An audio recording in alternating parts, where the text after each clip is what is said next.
ಮಹಾಮಾರಿ corona virus ಕರ್ನಾಟಕಕ್ಕೆ ದಾಳಿ ಮಾಡಿರುವುದರಿಂದ ಸರ್ಕಾರ ಒಂದು ವಾರ ಹೈ ಅಲರ್ಟ್ ಘೋಷಿಸಿದೆ.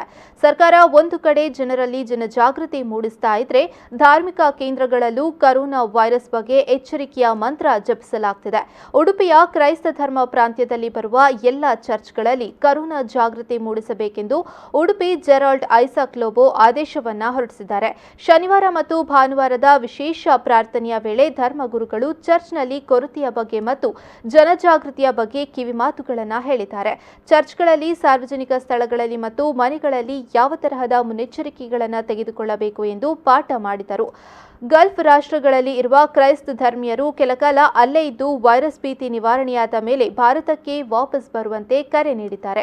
ಕೊರೋನಾ ವಿರುದ್ಧ ಮನುಷ್ಯರಿಗೆ ಹೋರಾಡಲು ವಿಶೇಷ ಶಕ್ತಿ ಬರುವಂತೆ ಬೈಬಲ್ನ ಕೆಲ ಅಧ್ಯಾಯಗಳ ಪಾಠವನ್ನು ಭಾನುವಾರದ ಪೂಜೆಯ ಸಂದರ್ಭ ಮಾಡಲಾಯಿತು.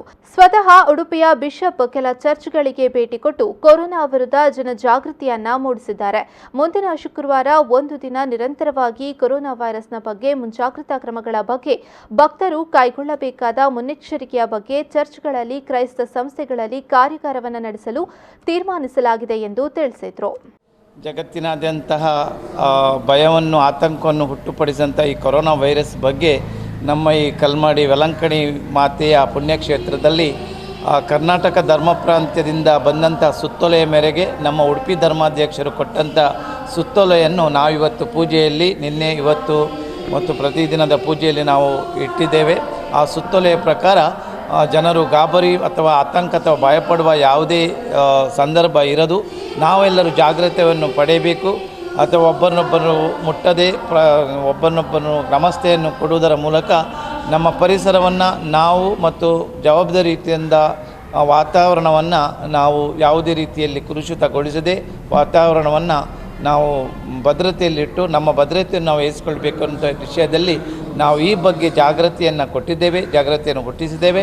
ಮತ್ತು ಜನರು ಭಯಪಡುವ ಅಗತ್ಯವಿಲ್ಲ. ನಾವು ಪ್ರಾರ್ಥಿಸುವ, ಒಬ್ಬರನ್ನೊಬ್ಬರು ಧೈರ್ಯವನ್ನು ಕೊಡುವ ಮತ್ತು ಈ ಬಗ್ಗೆ ನಾವು ಜಾಗೃತಿಯನ್ನು ವಹಿಸುವ ಬಗ್ಗೆ ನಾವು ಹೇಳಿದ್ದೇವೆ. ಅದರಲ್ಲಿ ದೇವರಿಗೆ ಅಸಾಧ್ಯವಾದದ್ದು ಯಾವುದೂ ಇಲ್ಲ. ಯಾವತ್ತೂ ನಾವು ದೇವರ ಮೇಲೆ ಭಕ್ತಿ ಇಡ್ತೇವೆಯಾ, ಆಗ ದೇವರು ಖಂಡಿತ ನಮ್ಮ ಪ್ರಾರ್ಥನೆಯನ್ನು ಆಲೈಸ್ತಾರೆ.